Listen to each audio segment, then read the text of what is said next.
Patriot സിനിമയെക്കുറിച്ചുള്ള വിമർശനങ്ങൾക്ക് മറുപടി പറഞ്ഞിരിക്കുകയാണ് മമ്മൂട്ടി. മറ്റുള്ളവരുടെ അഭിപ്രായങ്ങൾ കേട്ടുകൊണ്ടല്ല സിനിമ കാണേണ്ടത്, സ്വന്തം ഇഷ്ടപ്രകാരം സിനിമ കാണണം. സ്വകാര്യതയില്ലാത്ത കാലത്താണ് നമ്മൾ ജീവിക്കുന്നതെന്നും പേട്രിയറ്റ് എന്ന സിനിമ ഈ വിഷയമാണ് ചർച്ച ചെയ്യുന്നതെന്നും മമ്മൂട്ടി പറഞ്ഞിരിക്കുകയാണ്.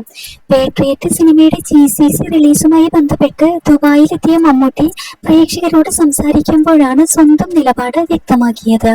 സിനിമയെക്കുറിച്ച് പലതരത്തിലുള്ള അഭിപ്രായം ഉണ്ടാകും, സ്വന്തം ഇഷ്ടമാണ് ഓരോരുത്തരും നോക്കേണ്ടതെന്നും മമ്മൂട്ടി അഭിപ്രായം പറഞ്ഞു.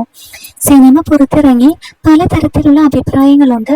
നല്ലതാണ്, ചീത്തയാണ്, പകുതി കൊള്ളാം, മുക്കാൽ കൊള്ളാം, ബാക്കി കൊള്ളാം, അവസാനം കൊള്ളാം, ആദ്യം കൊള്ളാം, അങ്ങനെ ഓരോരുത്തർക്കും തോന്നിയതുപോലെ അഭിപ്രായം പറയാം. ഇതും നിങ്ങളിൽ പലരും കേട്ടു കാണും, അതും കേട്ടാണ് നിങ്ങൾ വന്നിരിക്കുന്നത്. ഏതായാലും നിങ്ങൾക്ക് ഒരു അഭിപ്രായം ഉണ്ടാകുമല്ലോ, അത് തന്നെയാണ് വേണ്ടത്. സിനിമ പ്രേക്ഷകർ എല്ലാവർക്കും രസിക്കണമെന്ന് ഉദ്ദേശിച്ച് തന്നെയാണ് സിനിമ നിർമ്മിച്ചിരിക്കുന്നത് എന്നും മമ്മൂട്ടി പറഞ്ഞു. സൈബർ ലോകത്ത് മനുഷ്യരുടെ സ്വകാര്യത നഷ്ടപ്പെടുന്നതിനെ കുറിച്ചാണ് പേട്രിയറ്റ് പറയുന്നത്. എന്തായാലും മമ്മൂട്ടിയുടെ മറുപടിയാണ് ഇപ്പോൾ സോഷ്യൽ മീഡിയയിൽ ഏറെ ശ്രദ്ധ നേടിക്കൊണ്ടിരിക്കുന്നത്.